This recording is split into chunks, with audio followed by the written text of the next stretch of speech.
Baiklah, di sini saya akan menjelaskan metode penginderaan jauh untuk memenuhi tugas mata kuliah penginderaan jauh UTS. Perkenalkan, nama saya Priska Tampu Bolon, kelas A, NIM 320-333-1011, Desain pengampu yang pertama, Bapak Dr. Randus Ali Nurman, MSI, dan yang kedua Bapak M. Taufik Rahmadani, SPD, MSI. Baik, di sini saya akan menjelaskan pengertian penginderaan jauh. Penginderaan jauh atau disingkat inderaja adalah pengukuran atau akuisisi data dari sebuah objek atau fenomena oleh sebuah alat yang secara fisik melakukan kontak dengan objek tersebut, atau pengukuran atau akuisisi data dari sebuah objek atau fenomena oleh sebuah alat dari jarak jauh, misalnya dari pesawat luar angkasa, satelit, kapal, atau alat lain. Contoh dari penginderaan jauh antara lain pengamatan bumi, satelit cuaca, memonitor janin dengan ultrasonik dan wahana luar angkasa yang memantau planet dari orbit. Di masa modern, istilah penginderaan jauh mengacu kepada teknik yang melibatkan instrumen di pesawat atau pesawat luar angkasa dan dibedakan dengan penginderaan lainnya, seperti penginderaan medis atau fotogrametri. Walaupun semua hal yang berhubungan dengan astronomi sebenarnya adalah penerapan penginderaan jauh, atau faktanya merupakan penginderaan jauh yang intensif. Istilah penginderaan jauh umumnya lebih kepada yang berhubungan dengan terestrial dan pengamatan cuaca. Selanjutnya, saya akan menjelaskan komponen penginderaan jauh. Yang pertama itu sumber tenaga. Sumber tenaga dalam indera terdiri atas yang pertama, sistem pasif adalah sistem yang menggunakan sinar matahari, dan yang kedua, sistem aktif adalah sistem yang menggunakan tenaga buatan seperti gelombang mikro. Ini adalah contoh dari sistem pasif sensor dan sistem aktif sensor. Selanjutnya, jumlah tenaga yang diterima oleh objek di setiap berbeda-beda. Hal ini dipengaruhi oleh beberapa faktor antara lain. Yang pertama, waktu penyinaran. Jumlah energi yang diterima oleh objek pada saat sinar matahari tegak lurus atau di siang hari lebih besar daripada saat posisi miring pada saat di sore hari. Makin banyak energi yang diterima objek, maka makin cerah warna objek tersebut. Yang kedua, bentuk permukaan bumi.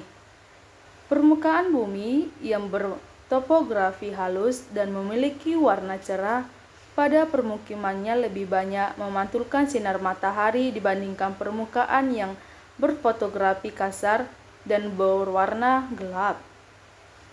Sehingga daerah berfotografi halus dan cerah terlihat lebih terang dan jelas. Yang kedua yaitu keadaan cuaca. Kondisi cuaca pada saat pemotretan mempengaruhi kemampuan sumber tenaga dalam memancarkan dan memantulkan. Misalnya itu, kondisi udara yang berkabut menyebabkan hasil inderaja menjadi tidak begitu jelas atau bahkan tidak terlihat. Dan yang ketiga yaitu atmosfer. Lapisan udara yang terdiri atas berbagai jenis gas seperti O2, CO2, nitrogen, hidrogen, dan helium Molekul-molekul gas yang terdapat di dalam atmosfer tersebut dapat menyerap, memantulkan, dan melewatkan radiasi elektromagnetik. Dan yang ketiga, interaksi antara tenaga dan objek. Interaksi antara tenaga dan objek dapat dilihat dari rona yang dihasilkan oleh foto udara. Tiap-tiap objek memiliki karakteristik yang berbeda dalam memantulkan atau memancarkan tenaga ke sensor. Dan yang kelima yaitu sensor dan wahana. Sensor merupakan alat pemantau yang dipasang pada wahana, baik pesawat maupun satelit. Sensor dapat dibedakan menjadi dua, yaitu sensor fotografi dan elektronik. Ini adalah contoh dari sensor fotografi dan wahana. Wahana adalah kendaraan atau media yang digunakan untuk membawa sensor guna mendapatkan inderaja. Berdasarkan ketinggian persedaran dan tempat pemantauannya di angkasa, wahana dapat dibedakan menjadi 3 kelompok. Yang pertama, pesawat terbang rendah sampai menengah yang ketinggian peredaraannya antara 1.000 sampai 9.000 meter di atas permukaan bumi. Dan yang kedua, pesawat terbang tinggi, yaitu pesawat yang ketinggiannya peredaraannya lebih dari 18.000 meter di atas permukaan bumi. Yang ketiga, satelit, wahana yang peredaraannya antara 400 km sampai 900 km di luar atmosfer bumi. Selanjutnya, saat ini banyak sekali penginderaan jauh yang beredar. Masing-masing jenis satelit seperti Landsat, NOAA, Baskara, Spot, Envisat, Ikonos, QuickBird, dan lain-lain mempunyai karakteristik dan tujuan masing-masing. Citra merupakan alat utama untuk mengenali dan memahami berbagai kenampakan objek di berbagai permukaan bumi melalui penginderaan jauh. Berdasarkan misinya, satelit penginderaan jauh dikelompokkan menjadi 2 macam, yaitu satelit cuaca dan satelit sumber daya alam. Yang pertama, citra satelit cuaca terdiri dari TIROS-1, ATS-1, GOES, NOAA, AFIR-HRR, MODIS, DMSP. Sedangkan citra satelit sumber daya alam terdiri dari resolusi rendah yaitu Spot, Landsat, Aster, Citra, resolusi tinggi yaitu Ikonos, QuickBird. Yang pertama itu satelit landas atau launch satelit, dan kedua satelit Spot yaitu System for Observation de la Terre, dan ketiga satelit Aster Advanced Spot-Borne Emission and Reflection Radiometer, dan keempat satelit QuickBird, kelima satelit Ikonos, keenam satelit ALOS, ketujuh satelit GeoEye, ke-8 satelit WorldView, dan 9 satelit NOAA atau National Oceanic and Atmospheric Administration.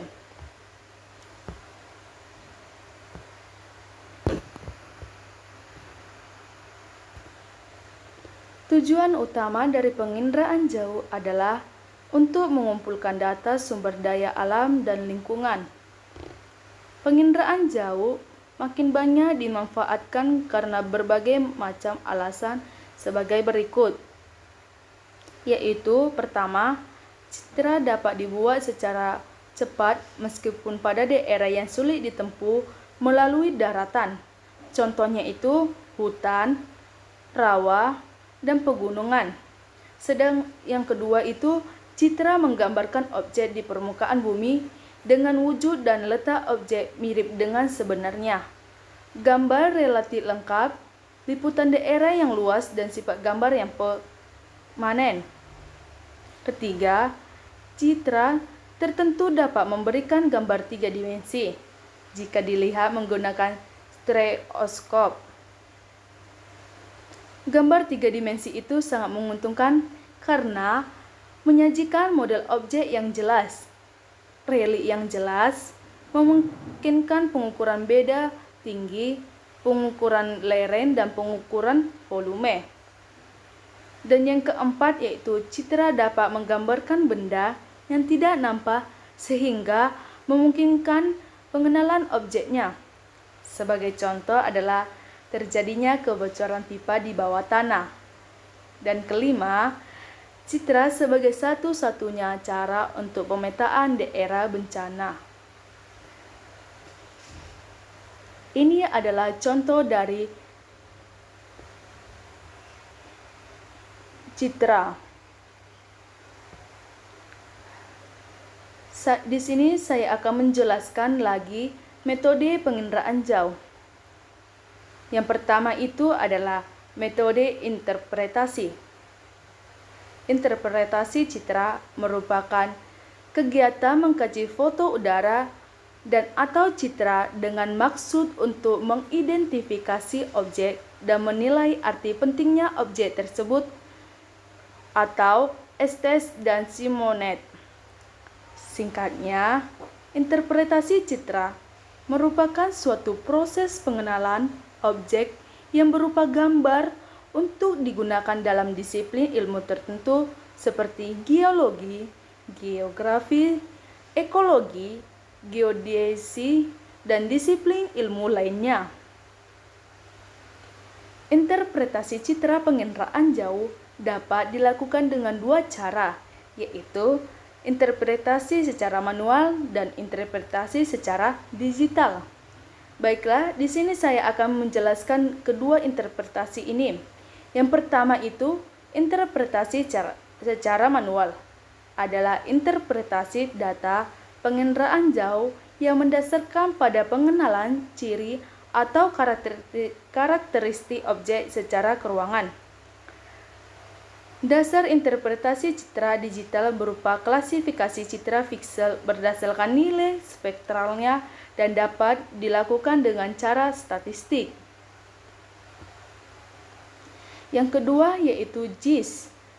GIS atau Geography Information System adalah sistem informasi khusus yang mengolah data yang memiliki informasi spasial atau bereferensi ke ruangan. Dalam arti yang lebih sempit, yaitu sistem komputer yang memiliki kemampuan untuk membangun, menyimpan, mengolah, dan menampilkan informasi bereferensi geografis. Misalnya, data yang diidentifikasi menurut lokasinya dalam sebuah database Geography Information System dapat diakses, ditransfer, dan ditransformasikan, diproses, dan ditampilkan dengan menggunakan berbagai macam program aplikasi perangkat lunak atau software. Salah satu produk yang paling umum dari GIS adalah peta. Peta umumnya mudah untuk membuat menggunakan GIS, dan mereka sering cara yang paling efektif untuk mengkomunikasikan hasil dari proyek GIS. Oleh karena itu, GIS biasanya produsen produktif peta. Penggunaan GIS harus prihatin dengan kualitas peta yang dihasilkan, karena GIS biasanya tidak mengatur prinsip-prinsip kartografi umum. Masa depan ini untuk studi kelingkungan, geografi, geologi, perencanaan, bisnis pemasaran, dan disiplin lainnya telah diuntungkan dari alat GIS dan metode. Bersama dengan kartografi, penginderaan jauh, sistem posisi global, fotogrametri, dan geografis, JIS telah berkembang menjadi sebuah disiplin dengan basis penelitian secara sendiri dikenal sebagai ilmu informasi geografi. Yang ketiga, saya akan menjelaskan metode survei. Metode survei deskriptif atau normatif survei methods adalah metode survei normatif yang akan dimanfaatkan dalam sebuah penelitian. Metode survei normatif didasarkan pada suatu asumsi tentang fenomena geografis yang secara langsung dapat dikenal dari interpretasi citra dengan pendekatan deskripsi kualitatif. Penelitian survei ini dapat dimanfaatkan untuk penelitian atas sebagian dari anggota populasi atau sampel survei, namun dapat pula digunakan pada seluruh anggota populasi atau sensus. Baiklah, sekian dari video saya dengan judul metode penginderaan jauh. Semoga dengan adanya video ini dapat menambah wawasan untuk kita semua. Akhir kata, saya ucapkan terima kasih. Mohon maaf jika ada kesalahan atau ucapan yang saya ucapkan. Saya minta maaf.